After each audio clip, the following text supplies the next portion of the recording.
Bapak Ibu, Bapak Ibu jamaah tadabbur Al-Quran yang dimuliakan Allah.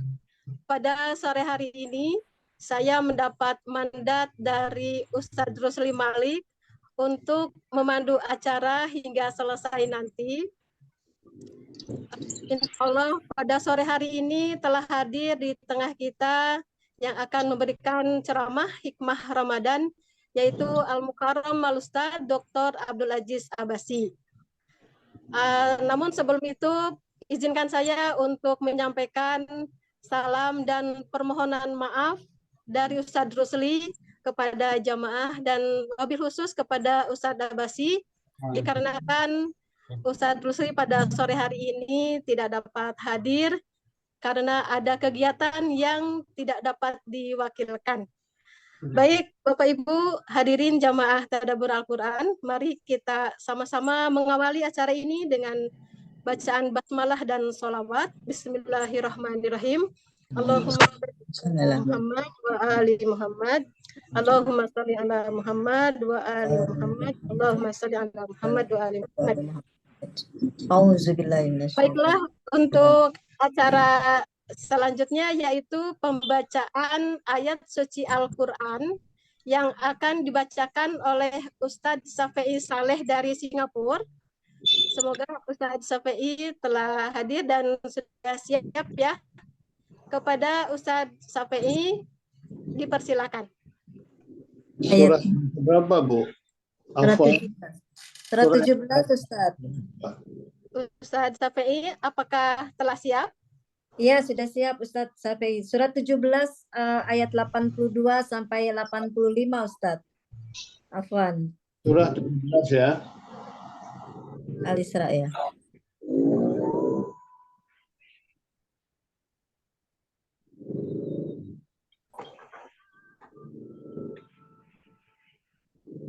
Ustadz Safei, apakah memegang mushafnya untuk membaca surat Al-Isra? Ayat yang keberapa hingga keberapa ya? 82 sampai 85, Ustadz.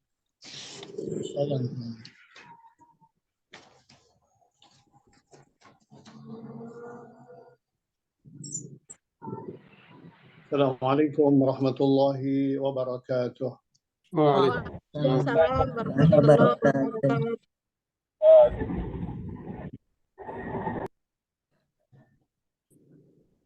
أعوذ بالله من الشيطان الرجيم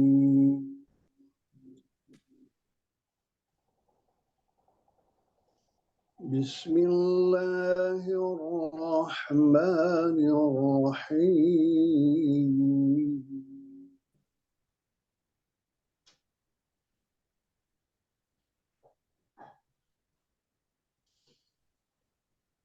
وننزل من القرآن ما هو شفاء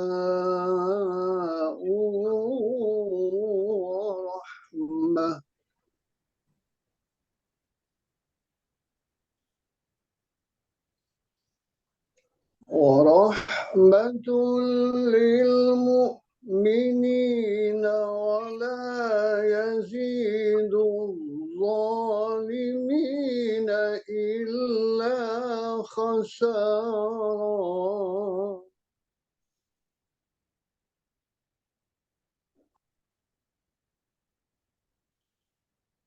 وإذا أنعمنا على الإنسان أعرض ونأى بجانبه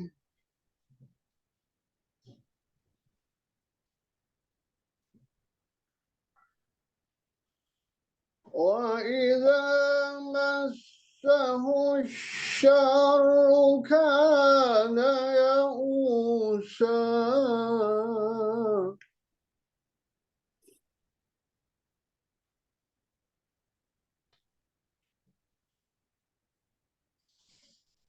قل كل يعمل على شاكلته فربكم أعلم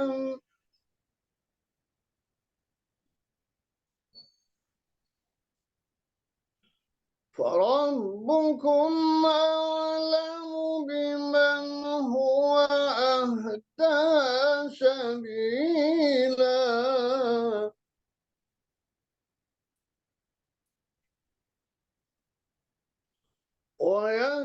ويسألونك عن الروح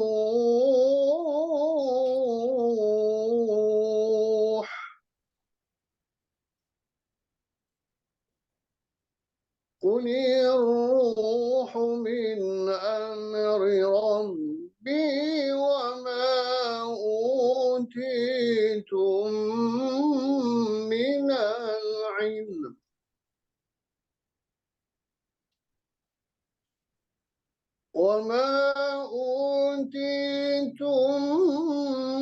من العلم إلا قليلا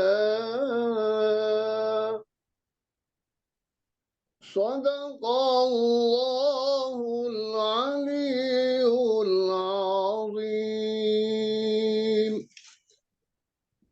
اللهم صل وسلم وبارك على رسول آله الأطهار على على رسول الله وآله الأطهار اللهم صل على محمد وآل محمد اللهم صل على محمد وآل محمد اللهم صل على محمد وآل محمد عجل فرجه الشريف الحمد لله شكرا Sadaqallahul Aliyul Azim. Kami haturkan terima kasih kepada Ustadz Syafi'i Saleh yang telah membacakan ayat suci Al-Quran. Semoga kita semua memperoleh rahmat dari Allah Subhanahu wa Ta'ala, Amin.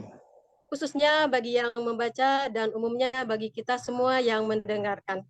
Amin, amin, amin. Baik, Bapak Ibu, jamaah tadabbur Al-Quran yang dirahmati Allah, pada sore hari ini kita akan mendengarkan ceramah hikmah Ramadan dari Ustadz Abbasi dengan mengambil tema peran ibadah-ibadah dalam safar ruhani. Kita akan beri keluasan waktu kepada Ustadz Abbasi selama 60 menit ke depan. Nanti akan ada dibuka sesi pertanyaan. Oleh karena itu, tanpa berpanjang kata, kita persilahkan kepada Ustadz Abbasi untuk memberikan ceramahnya. Tafadhol Ustadz. أعوذ بالله من الشيطان الرجيم بسم الله الرحمن الرحيم الحمد لله رب العالمين والصلاة والسلام على أشرف الأنبياء والمرسلين سيدنا وحبيبنا وطبيبنا وشفيع ذنوبنا أبي القاسم المصطفى محمد اللهم صل على محمد وعلى محمد اللهم صل على محمد وعلى محمد وعلى آله الطيبين الطاهرين وأصحابه الميامين المنتجبين. بعد جماعة yang dimuliakan Allah SWT. Assalamualaikum jami'an warahmatullahi wabarakatuh. Waalaikumsalam warahmatullahi wabarakatuh. Yang saya hormati Ustadz Rosli Malik yang sangat berbahagia diundang untuk majelis ini untuk sore hari ini untuk mengisi hikmah bulan suci Ramadan. Saya sangat berbahagia dan dapat taufik oleh Allah SWT. Semoga Allah SWT dengan majelis ini bisa mencurahkan rahmatnya kepada kita semua dan bisa meraih ketakwaan yang dijanjikan Allah Subhanahu wa Ta'ala melalui bulan suci Ramadan ini. Baik, kita akan sedikit membahas beberapa hal yang berhubungan dengan rahasia-rahasia ibadah yang kita dapat di bulan suci Ramadan ini dan perannya untuk meraih ketakwaan, dan ketakwaan tentu saja tidak selain berjumpa dengan Al-Haq Subhanahu wa Ta'ala. Saya akan mulai dengan ayat Al-Quran yang kita semua mungkin sering mendengarkan di bulan suci Ramadan ini bahwa a'udzubillahi minasyaitonirrajim, syahrul Ramadan alladzi unzila fihi al-Qur'an hudan lin-nasi wa bayyinatin minal huda wal furqan. Jadi Allah Subhanahu wa taala memuliakan bulan ini dengan turunnya manifestasi yang paling agung di sisi Allah Subhanahu wa taala, yaitu Al-Qur'an Al-Azim, baik dalam bentuk tulisannya atau dalam bentuk-bentuk yang lain, dalam Ummul Kitab atau dan pada tingkatan-tingkatan yang lain, dan juga pada bentuk basyariyahnya atau insaniyahnya, yaitu Rasulullah Sallallahu Alaihi Wasallam dan para ma'sumin alaihissalam dan insan kamil. Itu semuanya adalah manifestasi dari Al-Quran. Jadi bulan suci Ramadan ini adalah bulan yang diagungkan Allah Subhanahu wa taala, dan Allah Subhanahu wa taala menjadikannya sebagai bulan yang khas bagi dirinya sendiri, sebagaimana dalam riwayat dari Amirul Mu'minin alaihissalam, beliau berkata, la taqulu Ramadan fa innakum la tadruna ma Ramadan. Jangan berkata Ramadan karena kalian tidak tahu apa itu Ramadan. Faman qalahu falyatasaddaq. Barang siapa yang mengucapkan Ramadan saja, maka dia layak untuk memberi sedekah. Walakin qulu kama qala Allah Ta'ala syahru Ramadan. Tapi kalian harus mengucapkan dengan menghormati bulan ini, mengucapkan sebagaimana Allah SWT mengucapkan syahru Ramadan. Jadi kita dianjurkan supaya tidak mengutarkan Ramadan saja tanpa dihubungkan dengan syahr. Jadi syahr Ramadan itu semacam kemuliaan. Allah SWT memuliakan bulan ini dengan dikasih julukan syahr Ramadan, dan tidak digunakan menggunakan kata Ramadan yang saja tersendiri. Itu sebagai penghormatan bagi bulan ini. Dan bulan ini dapat kehormatannya dari Al-Quran Al-Azim dalam bentuk-bentuk yang disebutkan tadi. Pada kesempatan ini kita akan berusaha untuk membahas apa kehidangan yang disediakan Allah SWT pada bulan ini bagi umat Islam, umat iman, karena ya ayyuhalladzina amanu kutiba alaikumusiyam. Jadi ini memang bulan yang dikhususkan untuk umat Islam, tapi ada juga kekhususan untuk umat mukmin. Karena beda Islam dan iman, orang mukmin mengamalkan, dan dia di balik amal itu dia berharap mencapai sesuatu yang belum nyata, belum gaib, tapi dia berharap akan tercapai satu hari dengan amalan, dengan menjalani ibadah-ibadah yang dianjurkan Allah SWT, berharap akan terbuka pintu untuk menyaksikan dan berjumpa dengan hal-hal yang dijanjikan Allah SWT. Dan diawali dengan iman, mengimani, meyakini bahwa ada, bukan sesuatu yang hanya bisa dicapai di akhirat, tapi sekarang ada, tapi bagi kita masih gaib. Bagi orang Muslim hanya mengerjakan yang dikerjakan hanya sebagai cara untuk menjalani perintah Allah SWT untuk mendapatkan pahala. Hanya sekedar itu adalah tingkatan Islam. Oleh karena itu kita lihat dalam ayat Al-Quran di mana Allah SWT menjelaskan tentang hikmah bulan suci Ramadan, yaitu untuk meraih ketakwaan, dan ketakwaan tidak kecuali berjumpa dengan Allah Subhanahu wa taala. Kutiba alaikumus siyam kama kutiba alal ladzina min qablikum ayyaman ma'dudat. Dan lalu hikmahnya dijelaskan la'allakum tattaqun. Ini ada harapan dari bulan ini, menjalani puasa di bulan ini untuk meraih ketakwaan, dan tingkatan ketakwaan yang tertinggi adalah mencapai musyahadah, penyaksian dan perjumpaan dengan Allah Subhanahu wa taala. Itu yang diharapkan dari bulan suci ini. Jadi ini adalah juga musim semi untuk manusia-manusia yang mulia, manusia-manusia yang suci, manusia yang disebut aulia Allah. Ini adalah awal dari tahun mereka, tahun dan musim seminya. Karena dengan bulan ini mereka akan mendapatkan bekal untuk 1 tahun.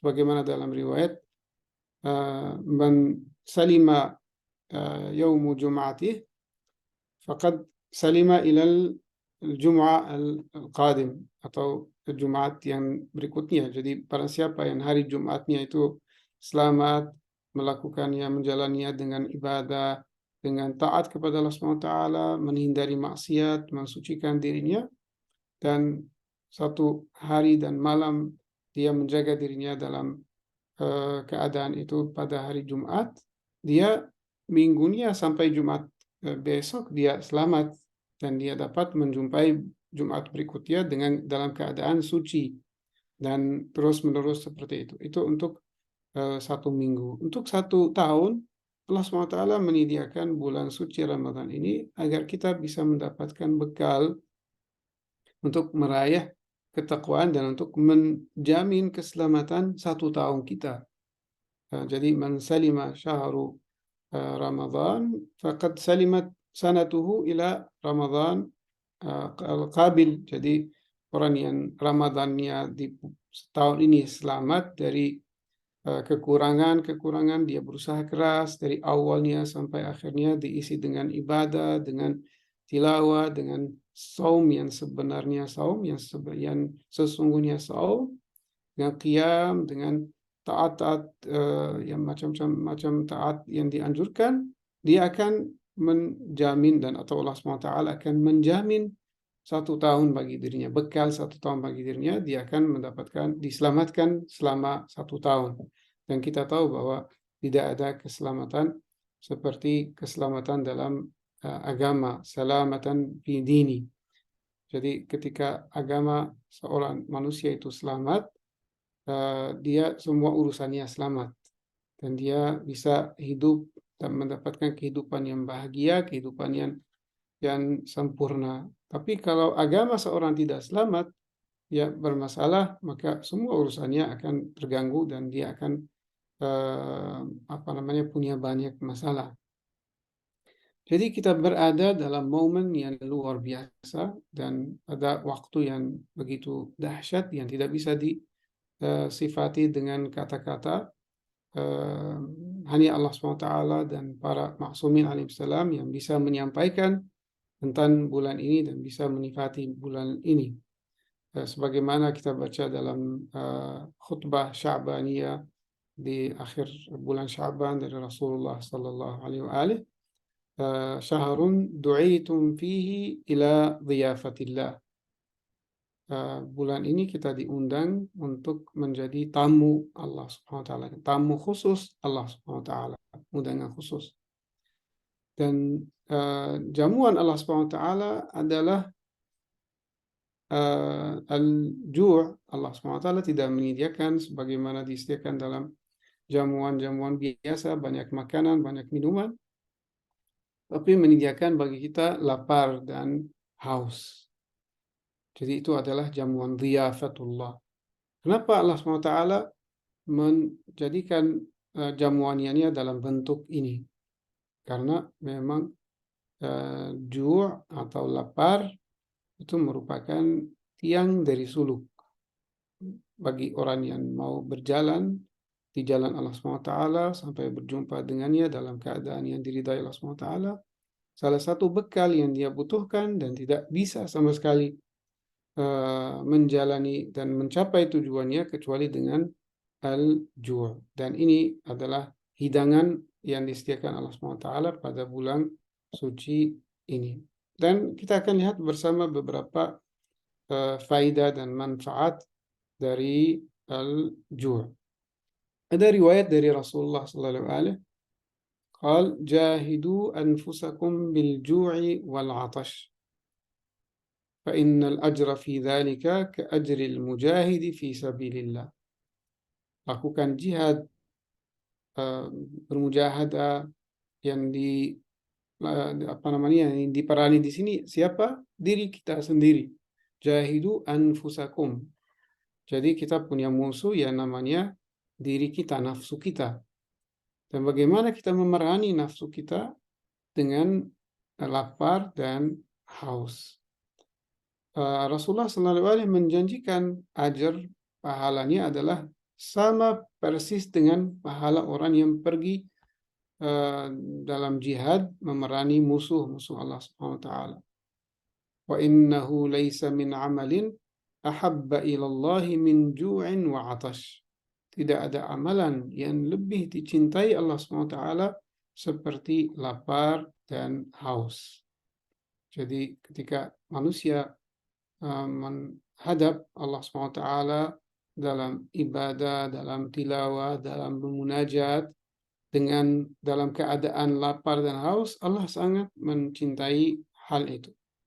Nah, kenapa kita mungkin penasaran orang kenapa ya memang ju' dan 'atash itu menjadi keadaan yang paling dicintai Allah Subhanahu wa taala.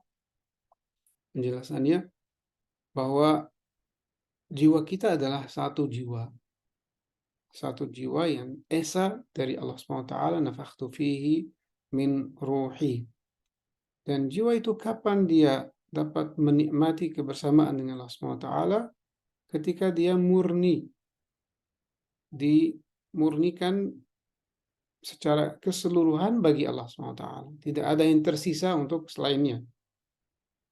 Jadi oleh karena itu kita lihat salat misalnya, salat yang dicintai Allah Subhanahu wa taala, yang diterima Allah Subhanahu wa taala adalah salat yang dengan kehadiran kalbu.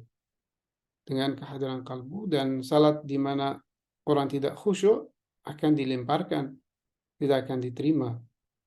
Dan Allah tidak mau diadu dengan yang lain, ya butuh atau ingin hati itu dimurnikan kepadanya, tidak ada selain dirinya dalam hati itu. Sedangkan jika kita makan, minum, jiwa kita yang tadi esa satu terganggu dengan urusan mencerna, mengurus makanan dan minuman. Karena yang mengurus itu bukan lambung dan organ-organ batin kita. Jadi organ-organ fisik atau biologis itu hanya alat yang digunakan oleh jiwa kita. Tapi yang mencerna itu adalah jiwa kita. Dan ketika jiwa sibuk mencerna, dia tidak punya kesempatan untuk mentafakuri, untuk mentadaburi, untuk merenung, untuk bermunajat dengan Allah Subhanahu wa taala. Walaupun kita misalnya memaksa ketika kita makan dan minum, itu terjadi setengah-setengah, tidak terjadi murni. Kita tidak dapat menikmati munajat sepenuhnya. Oleh karena itu kita lihat hikmah dari hadis ini bahwa tidak ada yang paling dicintai Allah Subhanahu wa taala seperti lapar dan haus, karena di situ jiwa khalis, mukhlas, murni kepada Allah Subhanahu wa taala, dan dia dapat menikmati kebersamaan dengan Allah Subhanahu wa taala.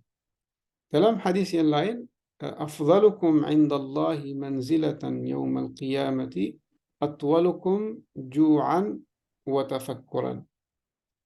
Jadi ini orang yang kedudukannya paling tinggi di sisi Allah Subhanahu wa taala di hari kiamat, paling afdal di sisi Allah Subhanahu wa taala di hari kiamat adalah orang yang panjang laparnya dan tafakkurnya. Dan di sini kita lihat dalam hadis ini membawa dua kegiatan ini, tafakkur dan ju' dan lapar, karena dua-duanya saling membantu. Ju' membantu kita supaya tafakkur kita maksimal, supaya tafakkur kita sempurna. Sedangkan tadi kalau kita tidak lapar kenyang, tafakkur tidak maksimal. Sebagaimana dikatakan Amirul Mu'minin alaihissalam, la tajtami'u fitnatun wa bitnah. Tidak mungkin berkumpul kekenyangan dan fitnah, kecerdasan. Tidak mungkin orang itu cerdas sedangkan dia sering kenyang. Dan filsafatnya dan maknanya kenapa? Memang karena jiwa yang sibuk mencerna tidak bisa punya waktu untuk tafakkur.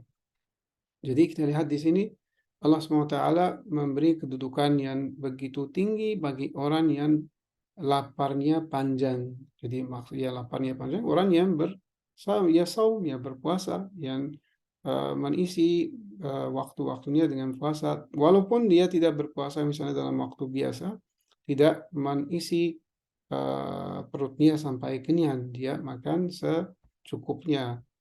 Dan itu akan membantu untuk tafakkur. Jadi orang yang mau merenung Al-Quran, membaca Al-Quran, tilawah, harus dengan tafakkur. Tilawah tanpa tafakkur tidak ada maknanya. Begitu juga doa, munajat, salat, dan seluruh ibadah tidak mungkin dilakukan dengan tanpa tafakkur. Dan tafakkur syaratnya adalah lapar atau tidak kenyang. Oleh karena itu, dan juga sebagai dalam hadis-hadis, tidak ada ibadah yang dicintai Allah SWT seperti tafakkur. Sebagaimana dalam hadis, tafakkuru sa'atin khairun min ibadati tsaqalain. Tafakkur sejenak, saat di sini mungkin sejenak, bukan 1 jam, tapi sejenak itu lebih afdal daripada ibadah jin dan manusia. Seluruh jin dan manusia beribadah, ibadah mereka tidak sama dengan sejenak tafakkur. Karena dengan tafakkur kita bisa mencapai tujuan, tapi dengan ibadah belum tentu kita bisa mencapai tujuan dari penciptaan.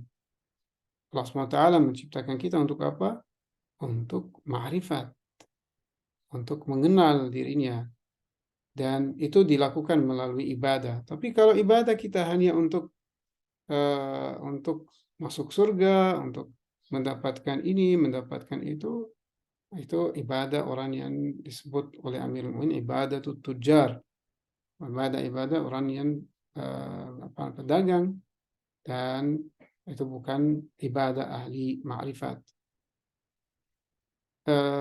Terus juga dalam hadis yang lain dari Rasulullah SAW, beliau berbicara dengan sahabat Usama, mengatakan, ya Usama, in istata'ta an ya'tiyaka malakul mauti wa batnuka ja'i' wa kabiduka dham'an. Wahai Usama, berusahalah keras supaya jika didatangi oleh malaikat maut, akan menemukanmu dalam keadaan lapar dan haus dan tidak kenyang.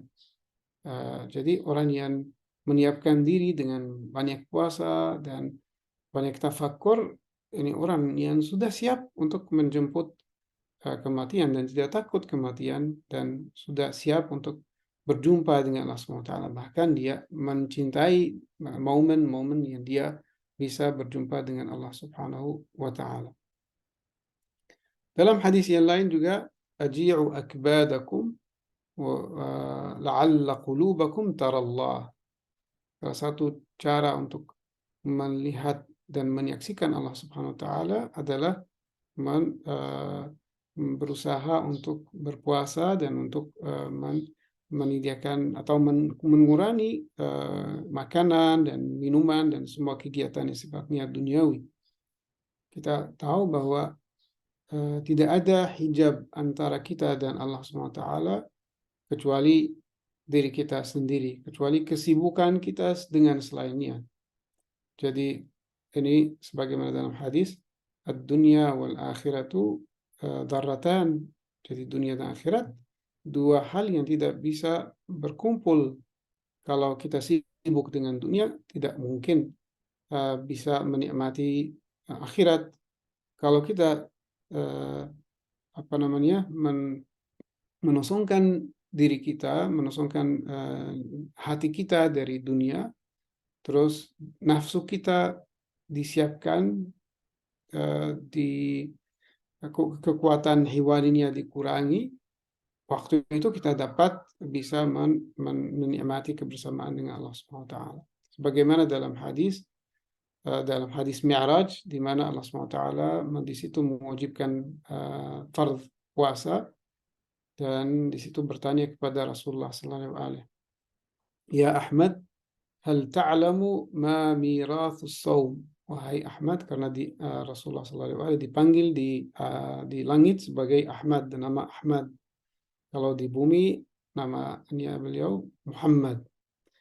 Qal mirathus shaumi qillatul akl wa qillatul kalam. Jadi salah satu buah dari saum adalah orang bicaranya menjadi sedikit, karena puasa itu bukan hanya sekedar menahan diri dari makan dan minum, tetapi ada efek-efek yang lain yang kita akan bahas sebentar lagi. Banyak macam-macam ibadah puasa dan tingkatan-tingkatan puasa.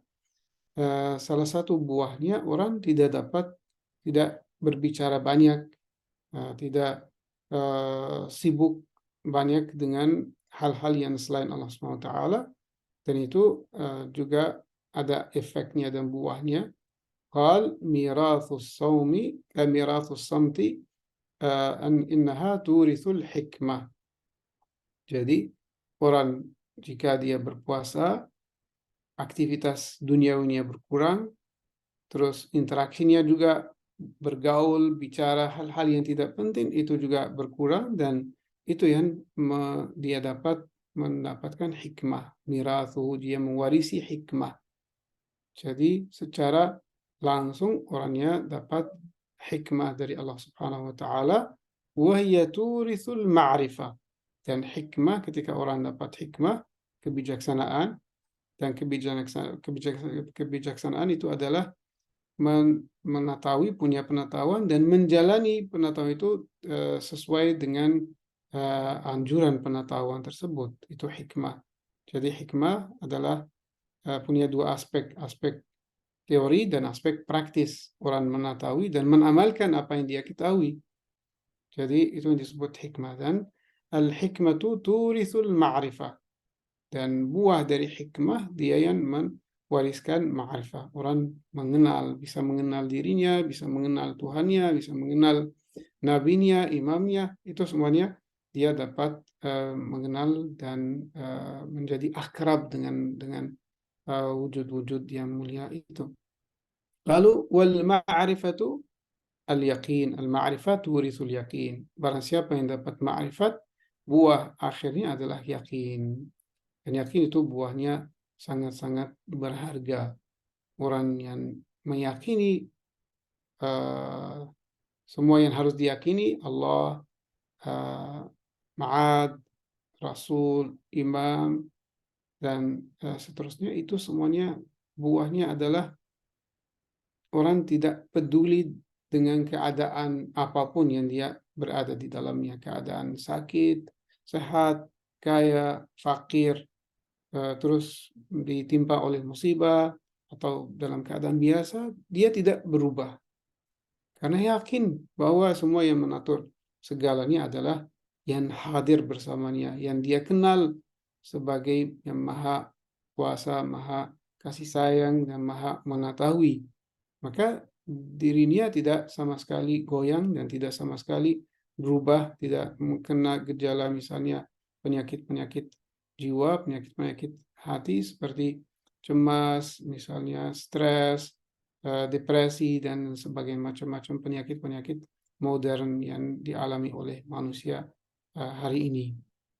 Itu semuanya adalah buah dari yakin. Dan yakin itu dari ma'rifat, dari hikmah, dan semua itu dari samt, dan samt itu dari puasa, dari saum. Jadi ini adalah ibadah-ibadah yang dianjurkan, dan di balik ibadah ini ada rahasia-rahasia yang kita bisa raih, makam-makam yang kita bisa raih dengan menjalani ibadah itu sebagaimana dianjurkan, bukan menurut orang awam yang menurut mereka ibadah itu untuk mendapatkan pahala dan sudah selesai. Itu bukan ibadah yang sesuai dengan ciptaan manusia. Manusia tidak diciptakan hanya untuk menikmati hal-hal yang rendah seperti misalnya surga-surga yang diharapkan oleh banyak orang, surga yang dimana ada makanan, minuman dan sebagainya.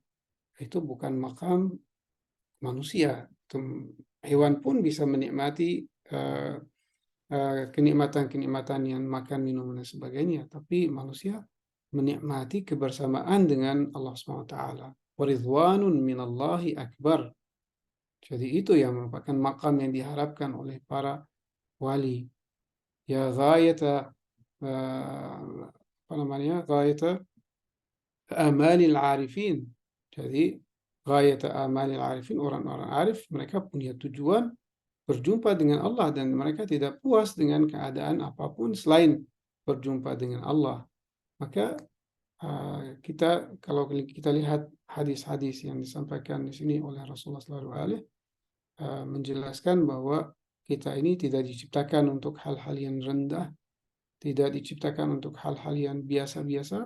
Kita diciptakan untuk berjumpa dengan Allah SWT dan untuk makam-makam yang sangat tinggi. Fahadha maqamur radhin.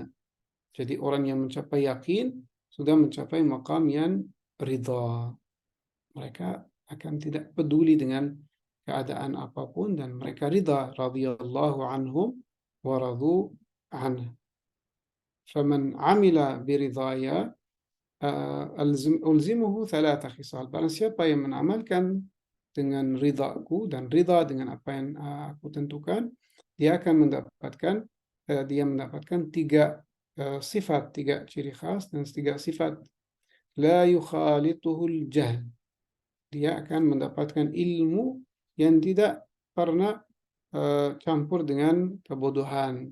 Jadi ilmu murni. Wa dzikran la yukhalituhun nisyan. Orang itu juga akan dapat mengingat Allah SWT terus menerus dan tidak akan lupa sama sekali mengingat Al-Haq Subhanahu wa Ta'ala. Wa mahabbatan la yu'thiru ala mahabbati hubbal makhluqin. Dan aku akan menanamkan kecintaan di dalam hatinya sampai orang ini tidak akan memilih cinta apapun dan cinta siapapun selain dari makhluk-makhlukku. Dan seterusnya hadis ini panjang menjelaskan bahwa manusia seperti itu akan sampai meraih fana dan Allah SWT akan membuka rahasia-rahasia ilmu dan ma'rifat baginya dan mendapatkan menjadi sebagian dari yang pegang rahasia dari Allah Subhanahu wa Ta'ala dan diberikan karunia yang tidak bisa disifati. Jadi ini beberapa manfaat dari puasa dan banyak hadis yang bicara tentang manfaat-manfaatnya. Terus sebelum kita masuk ke pembahasan berikutnya, yaitu pembahasan tentang tingkatan-tingkatan puasa, kita mungkin butuh mengetahui lebih lanjut tentang manfaat dari lapar, karena ciri khas bulan suci Ramadan adalah lapar. Dan lapar ini perlu dijaga, perlu kita jaga selama malam dan siang, malam dan hari. Jadi ada banyak orang yang puasa pada siang hari, tapi malam hari menggantikan balas dendam. Jadi mengisi perutnya dengan macam-macam makanan dan makanan yang banyak sampai sampai manfaat dari puasa itu hilang, sampai manfaat dari kelaparan yang didapat meraih selama satu hari siang hari dirusak pada malam hari dan sudah tidak ada manfaat dan faedah dari puasa itu. Oleh karena itu kita harus mengetahui bahwa hikmah dari mewajibkan puasa untuk menjaga diri kita dalam keadaan lapar. Walaupun kita boleh makan pada malam hari, tapi jangan sampai penuh. Jangan sampai perut kita sudah penuh dan tidak ada tempat untuk makanan yang lain. Dan juga kita dianjurkan supaya tidak banyak variasi makanan-makanan yang lezat dan mencukupkan diri dengan hal-hal yang sederhana untuk menjaga kehormatan bulan suci Ramadan ini, untuk mendapatkan faedah dari puasa ini, yaitu tadi berjumpa dengan Allah. Jadi puasa selama 1 hari itu masih ada kelanjutannya di malam hari. Malam hari kita dengan mengisi dengan makanan pokok dan mendapatkan kekuatan yang diperlukan untuk melanjutkan ibadah. Ibadah belum selesai. Jadi masih ada ibadah banyak yang harus dilakukan pada malam hari. Bahkan itu adalah momen dan waktu yang kita akan berharap berjumpa dengan Allah. Jadi di malam hari terdapat perjumpaan dengan Allah SWT. Kesiapannya mulai dari siang hari dengan berpuasa. Dan di malam hari mulai dengan tahajud, mulai dengan tilawah, mulai dengan membaca doa-doa yang panjang, seperti doa-doa yang kita tahu, doa iftitah, doa Hamzah, ya. Ada. Halo? Silakan dilanjut, Ustaz. Baik.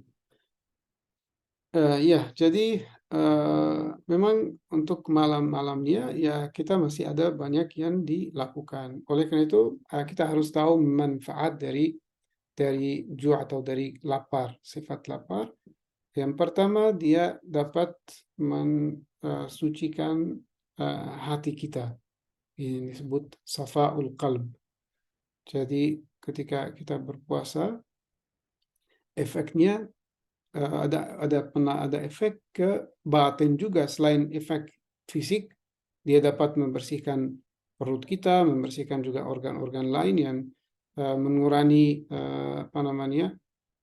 mengurangi macam-macam aktivitas dari organ, sudah dapat istirahat, dan juga mengurangi hal-hal yang toksik dan sebagainya. Selain itu, ke alam batin juga dia punya efek, yaitu membersihkan hati dari pikiran-pikiran yang selain Allah Subhanahu wa Ta'ala. Secara filosofis, jadi kalau orang itu banyak makan, badannya akan terisi dengan banyak uap. Itu hasil dari panas air yang keadaan panas di dalam dirinya, dan air yang dapat nanti menjadi uap, dan uap itu akan memenuhi, naik ke otak, dan ketika naik otak jadi pemicu untuk pikiran-pikiran, khayalan-khayalan dan ilusi-ilusi yang biasanya dialami oleh seorang yang perutnya sering penuh. Itu yang disebut keadaan mabuk, walaupun bukan mabuk yang dengan misalnya minuman keras, tapi mabuk dengan banyak makanan.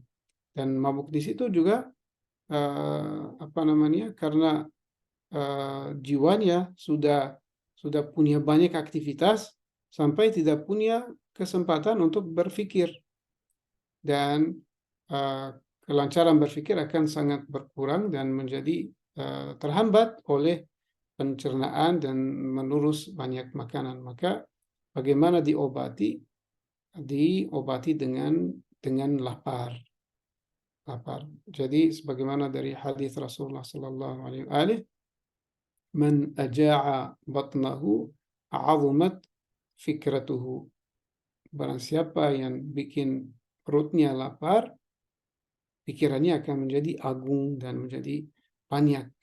Jadi dia dapat kesempatan untuk berpikir yang pikiran mentadaburi dengan sempurna.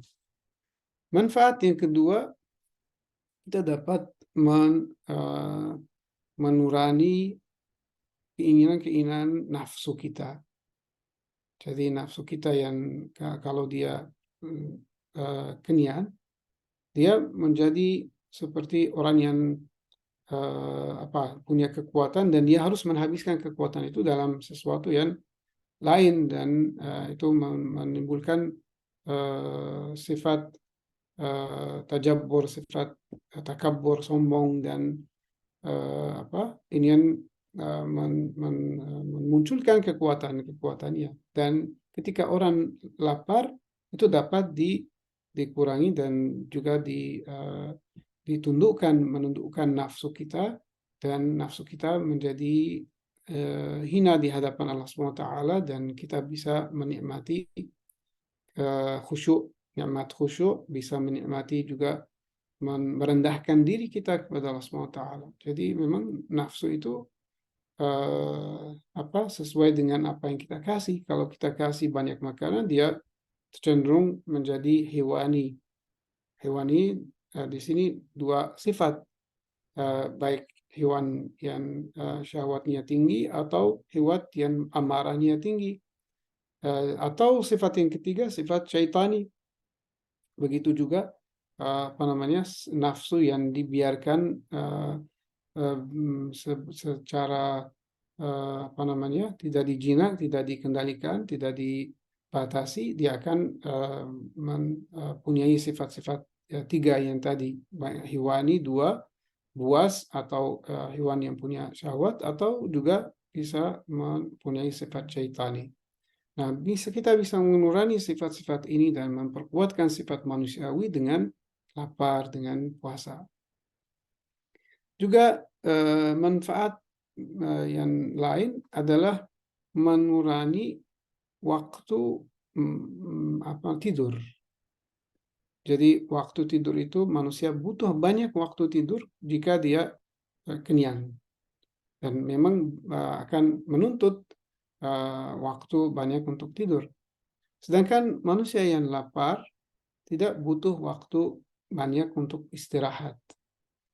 Jadi waktu sedikit dapat dia bisa istirahat dan bisa melanjutkan aktivitas ibadahnya.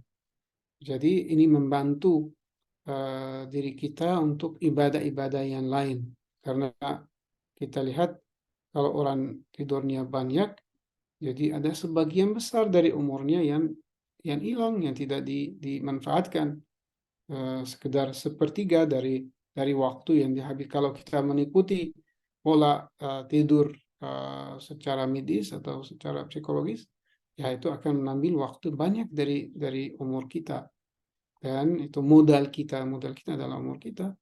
Maka dengan berpuasa, dengan lapar, kita tidak akan butuh banyak waktu untuk tidur dan bisa mengatur tidur kita dengan baik, dan itu perlu diatur juga. Bisa jadi orang mengatakan, misalnya saya sudah berusaha atau tidak berhasil.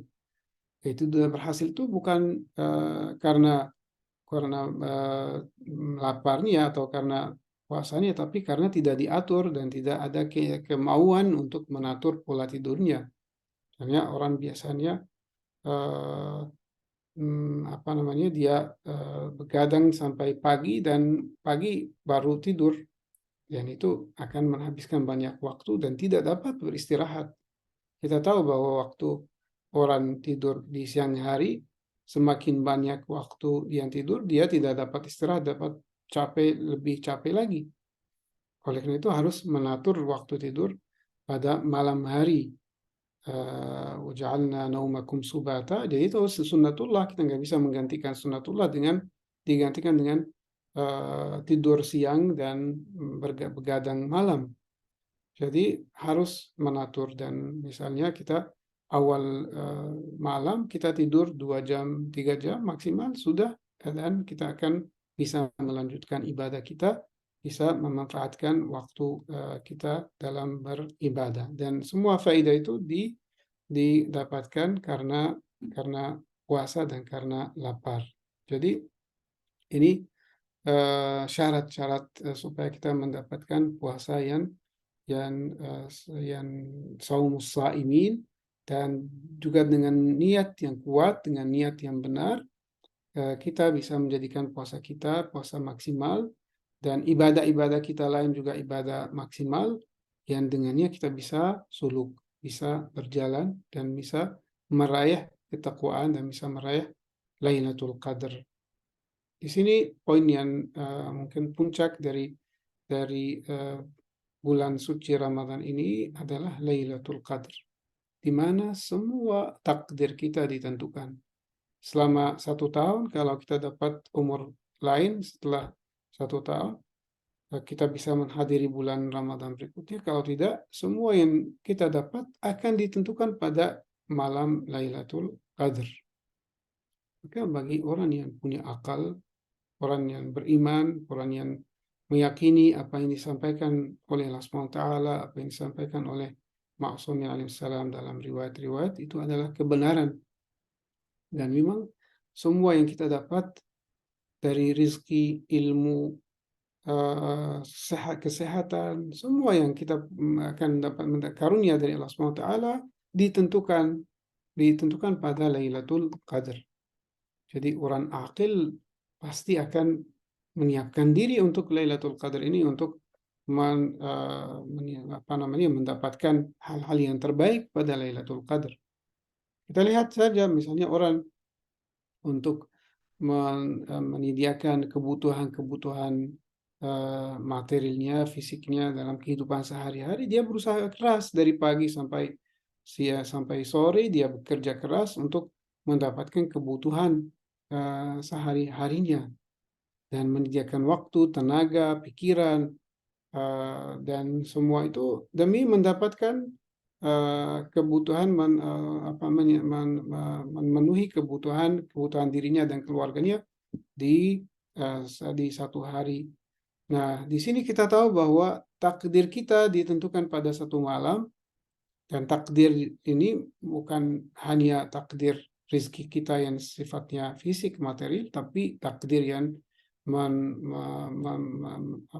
mencakup seluruh kebutuhan kita. Dan lebih penting dari itu adalah kebutuhan rohani kita, kebutuhan spiritual, intelektual, dan yang lain juga ditentukan pada 1 malam. Bagaimana kita ini santai dan menghabiskan waktu kita tanpa menyiapkan diri kita untuk malam itu. Sedangkan kita tahu bahwa malam itu tidak akan dihadiri oleh semua manusia, semua orang yang berpuasa, tetapi hanya orang yang sudah menyiapkan diri sebelum bulan Ramadan masuk, dan sesudah masuk sudah lebih keras lagi usaha mereka untuk menyiapkan diri untuk malam itu. Dan malam itu tidak bisa kita hadir kecuali dengan hati yang suci, dengan roh yang suci, dengan batin yang bisa diisi oleh Allah SWT. Dan itu yang merupakan potensi dan kapasitas yang kita siapkan, wadah yang kita siapkan supaya diisi oleh Allah SWT.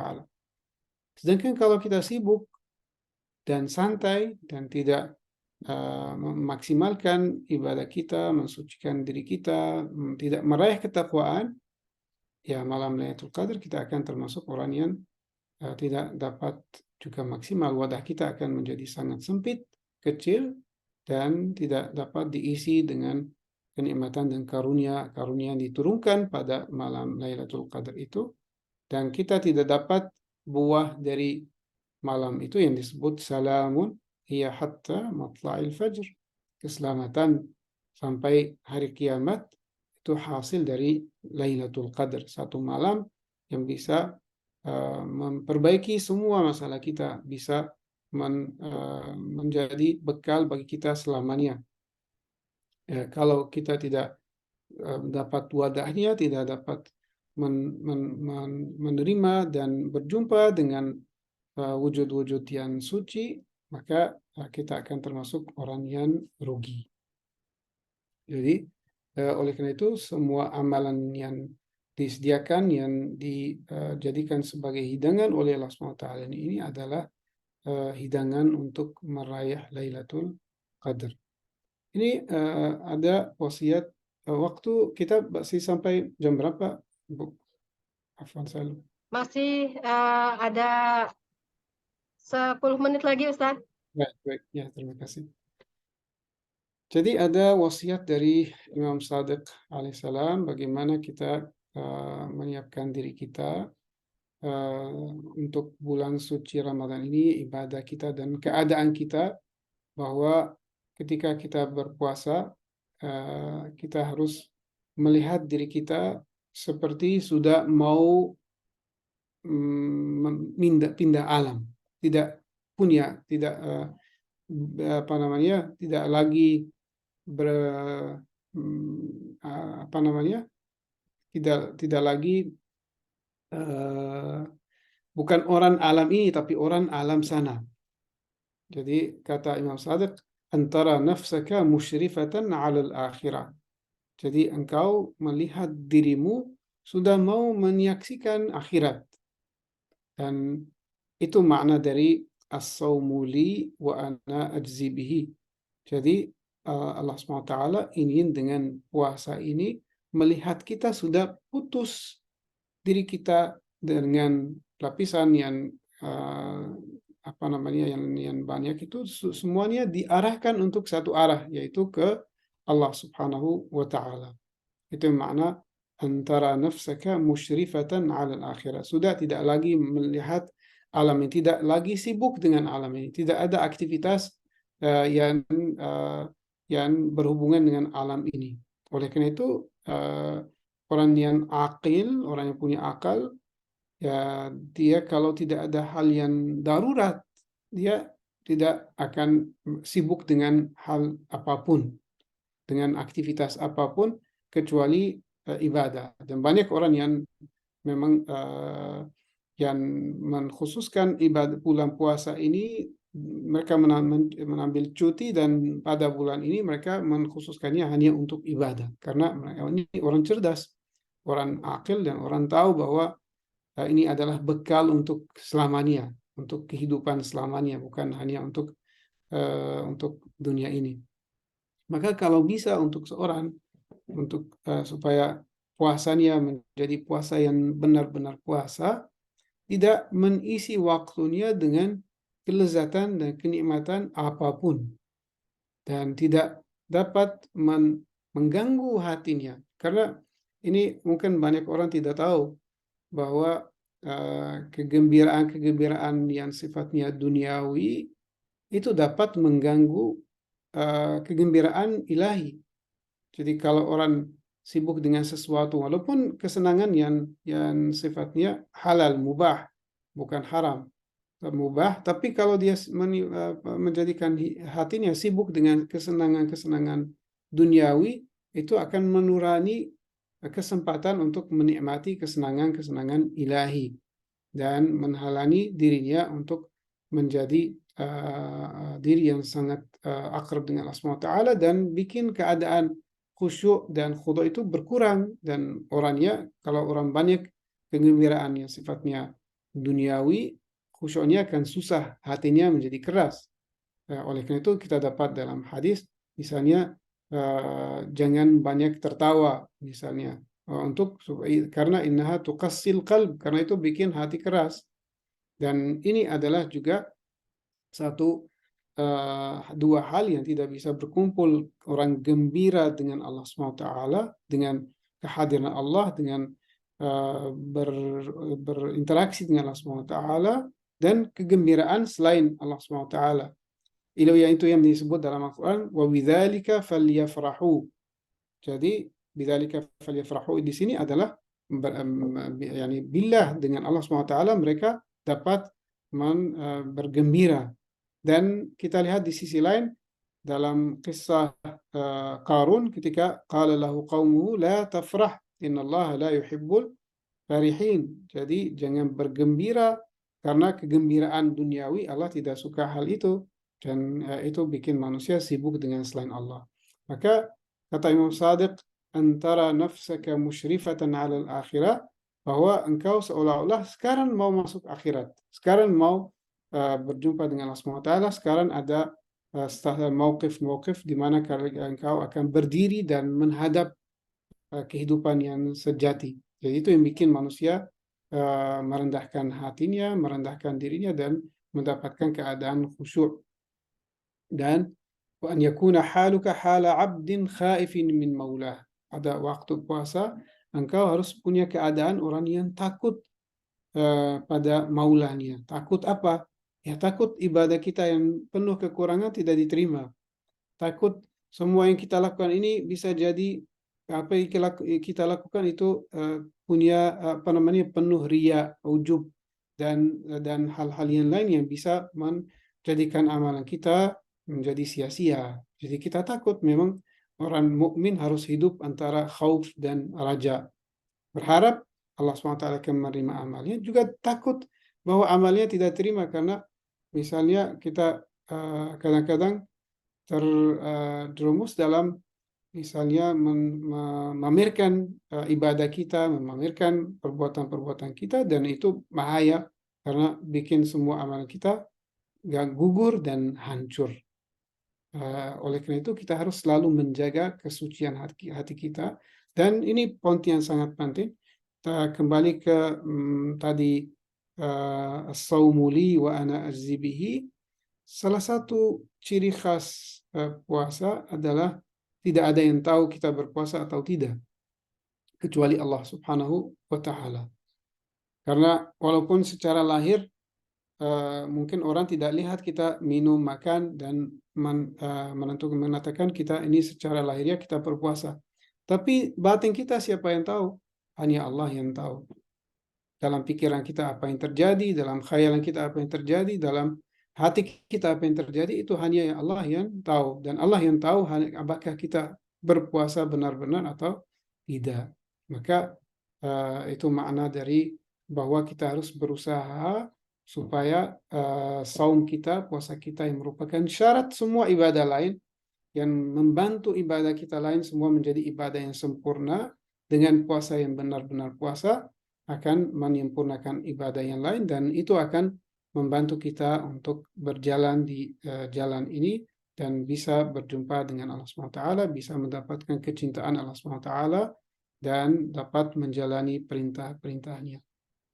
Mungkin karena waktu sudah selesai, waktu saya selesai, saya mencukupkan diri dengan paparan ini. Wal-'afwu minkum. Silakan, terima kasih. Baik, terima kasih Ustaz Abbasi. Silahkan Bapak Ibu, kita ada sesi pertanyaan, bisa ditulis di chat room maupun disampaikan langsung. Untuk kesempatan pertama, kami persilahkan yang akan menyampaikan pertanyaan secara langsung kepada Ustaz. Dipersilahkan. Waalaikumsalam. Waalaikumsalam warahmatullahi wabarakatuh. Alhamdulillah, barakallahu fi azim. Bismillahirrahmanirrahim. Assalamualaikum.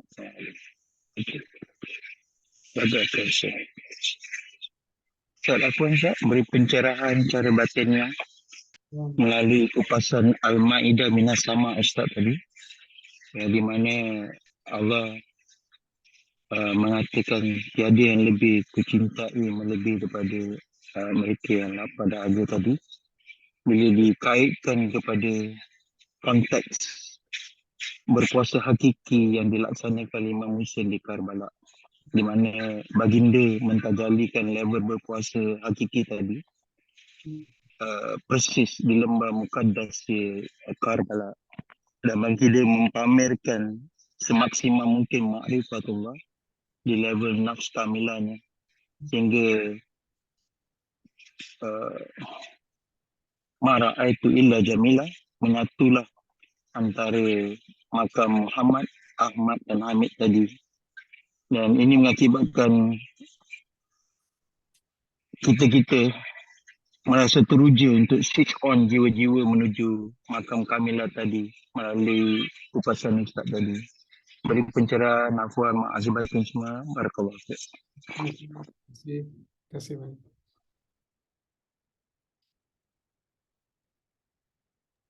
Silakan Ustaz, langsung saja. Tadi maaf, itu tanggapan atau ada pertanyaannya? Maaf. Kayaknya tanggapan. Minta pencerahan Ustaz lebih lanjut dengan apa yang saya rasa teruja menafsirkan Imam Husain alaihissalam di Karbala berada di lembah tuanya dan mempamerkan semaksimal mungkin makrifatullah di makam kamilanya, dan beliau berpuasa secara maksimal dan hakiki sehingga benar-benar beliau telah menyatu hakikat Muhammad, Ahmad dan Hamid tanpa ada selainnya. Afwan, tak beri pencerahan lanjut Ustaz. Barakallahu fiik. Afwan. Terima kasih. Ya benar, terima kasih.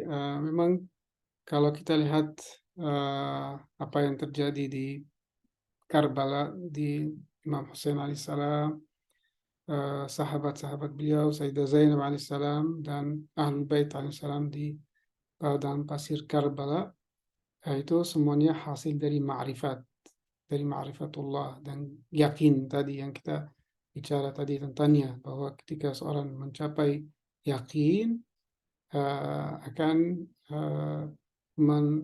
menerima semua yang ditentukan Allah SWT, dan bahkan bukan hanya menerima tapi ridha dengan apa yang sebagaimana dikatakan Sayyidah Zainab alaihissalam, ma ra'aitu illa jamila, atau ridhallahi ridhana ahlul bait. Jadi ridha Allah SWT itu adalah ridha kita apapun bentuknya, itu adalah kita yang ridai, karena orang itu sudah mencapai ma'rifat dan sudah menjalani dan meraih martabat tersebut dengan perjalanan ini, dengan in kuntum tuhibbunallah fattabi'uni yuhibbukumullah.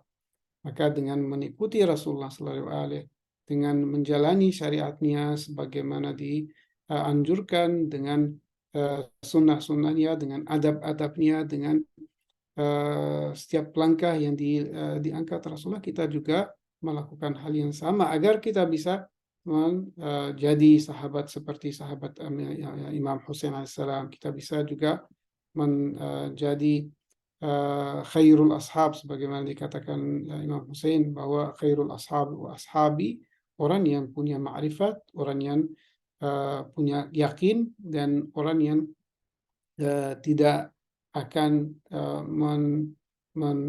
menggantikan kecintaan kepada Allah SWT dan Ahlul Bait dengan apapun. Dan kita lihat di situ banyak yang ditawarkan, tapi sahabat Imam Hussein dan Imam Hussein alaihissalam tidak dapat menggantikan hal yang paling mulia, yaitu ridha Allah Subhanahu Wa Taala, kecintaan kepada Allah dengan apapun di alam ini.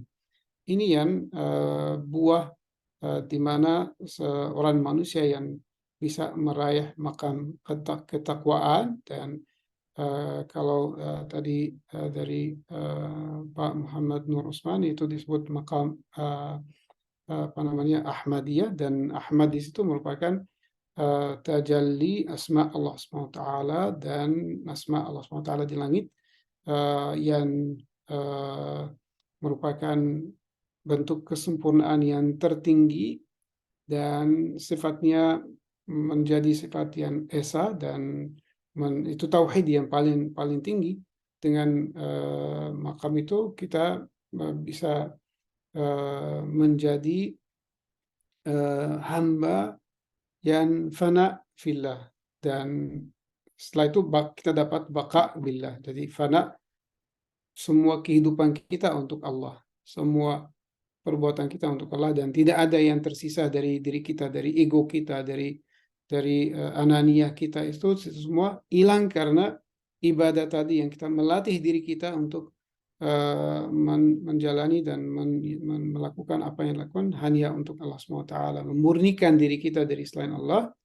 Di situ kita dapat makam fana, dan ego kita akan hilang, diri kita akan murni kepada Allah, dan di situ kita dapat juga makam baqa, dan kita turun ke alam ini menjadi manusia yang bermanfaat, manusia yang bisa berkontribusi secara positif untuk masyarakatnya, manusia yang menjadi rahmatan lil alamin. Itu makam Muhammadiyah ketika kita turun ke alam ini. Jadi menjadi menjadi juga sebagai manifestasi dari nama yang terpuji Rasulullah SAW, yaitu Muhammad, membawa rahmat untuk seluruh alam.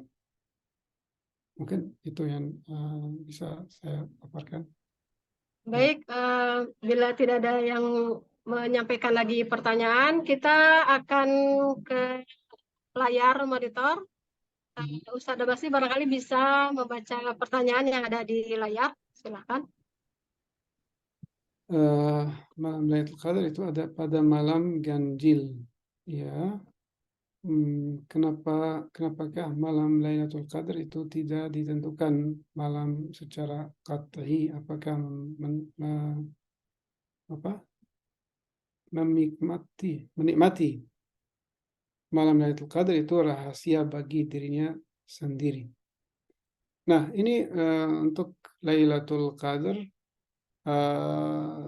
ada banyak hadis, banyak riwayat ya, yang misalnya ada yang menentukannya, misalnya ada riwayat yang disebut Lailatul Jahmi, ada orang yang dari kabilah Jaham yang datang kepada Imam Shadiq alaihissalam dan minta untuk ditentukan, misalnya dan Imam Shadiq alaihissalam cenderung untuk menunjukkan pada 2-3, tapi tidak secara sarih, tidak secara langsung, tidak langsung pada malam 2-3. Oleh karena itu, untuk pengikut Ahlul Bait alaihissalam menjadikan malam 2-3 itu malam utama.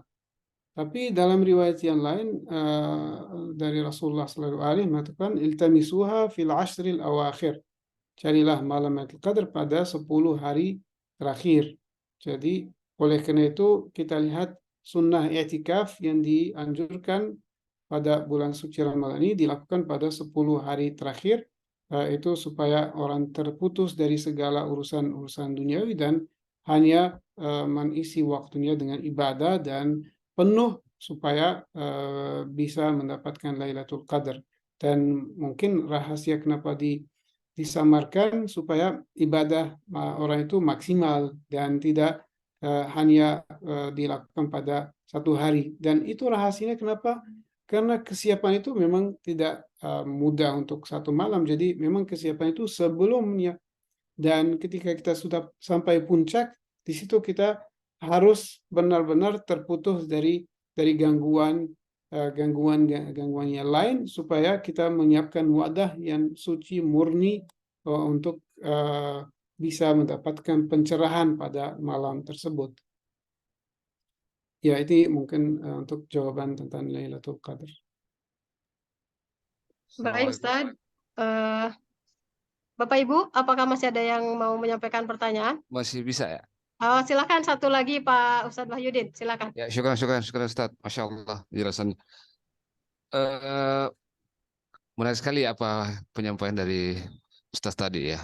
Soal haus dan lapar itu sangat dicintai oleh Allah gitu. Itulah mungkin ya, ini pendapat saya Ustaz, mohon dikoreksi, mungkin diluruskan kalau saya keliru gitu. Kenapa Al-Quran itu diturunkan di bulan Ramadan ini? Karena tujuannya itu kan untuk mensucikan, menjauhkan kita dari hal yang sifatnya materi tadi gitu. Untuk suci dari hal-hal seperti itu. Simbol atau simbol haus dan simbol lapar itu adalah hanya kan sifatnya materi gitu, di luar gitu, bukan di dalam gitu. Nah, Al-Quran yang sangat suci, yang sumbernya dari yang paling tinggi gitu kan, itu tidak mungkin akan bernyambung gitu. Artinya tidak akan mungkin bertemu dengan sesuatu yang sifatnya tidak suci gitu. Makanya dengan hadirnya puasa ini sebagai untuk mensucikan diri kita, maka Al-Quran itu diadakan gitu. Dan kebetulan itu kan mohon penjelasannya Ustaz, kenapa itu dipilih pada bulan Ramadan gitu. Ramadan gitu kan, itu bulan yang untuk membakar gitu ya. Mohon dijelaskan secara korelatif ini Ustaz. Mohon. Assalamualaikum warahmatullahi wabarakatuh. Waalaikumsalam warahmatullahi wabarakatuh. Ya, terima kasih Pak Wahyudin. Memang ini mengingatkan poin yang penting, korelasi antara bulan suci Ramadan dan nuzulul Quran. Kenapa Allah SWT memilih bulan ini untuk menurunkan Al-Quran yang merupakan manifestasi yang paling agung dari Allah SWT, yang paling mencakup, yang paling menyeluruhi semua asma Allah SWT, diturunkan pada Lailatul Qadar dan di bulan suci Ramadan ini. Ya, memang ada kaitannya dengan tadi kesiapan manusia dengan diputuskan dari semua keterikatan, kesibukan dan hubungan yang sifatnya fisik maupun yang bukan fisik juga. Karena kalau kita lihat fisik, tingkatan-tingkatan berpuasa, mungkin kita tadi tidak dapat kesempatan untuk membahas secara detail, bahwa menahan diri dari makan dan minum dan sebagainya itu hanya pengantar untuk menahan diri dari hal yang berikutnya, yaitu pendengaran kita, penglihatan kita, terus semua anggota badan kita itu sudah tidak lagi berhubungan dengan hal-hal yang tidak diridai Allah SWT, dan tingkatan lebih lanjut lagi mengosongkan hati kita dari kesibukan selain Allah SWT, kecenderungan dengan selain Allah SWT, dan itu untuk mendapatkan wadah yang suci. Dan tadi Ramadan diambil dari kata Ramadhan, dan Ramadhan padang pasir yang membakar. Jadi Allah SWT ingin kita membakar semua yang selain Allah. Jadi Allah SWT ingin satu api yang nyala di hati kita yang membakar semua yang selain Allah SWT, tersisa hanya Allah, dan hati yang di dalamnya tersisa hanya Allah SWT, dia dapat bisa mendengarkan Allah SWT, bisa memahami apa yang disampaikan Allah SWT, bisa menikmati tajalli Allah SWT yang bentuk paling agungnya adalah Al-Quran. Yang kan Baik Ustaz, demikian alhamdulillahirabbil alamin. Bapak Ibu, akhir dari acara kita pada sore hari ini karena waktu juga. Tidak lupa kami haturkan terima kasih, syukron jazakumullah khairan kepada Ustadz Abbasi yang telah menyampaikan ilmu yang sungguh luar biasa. Dan terima kasih pula kepada Bapak Ibu Jamaah Tadabbur Al-Quran yang telah hadir di majelis sore hari ini. Saya atas nama pembawa acara mohon maaf yang sebesar-besarnya apabila ada kata-kata yang kurang berkenan. Kita akhiri. Wassallallahu ala sayyidina Muhammad wa alihi thahirin. Wa ma taufiqi illa billah alaihi tawakkaltu wa ilaihi unib. Wal afu minkum. Wassalamualaikum warahmatullahi wabarakatuh. Waalaikumsalam warahmatullahi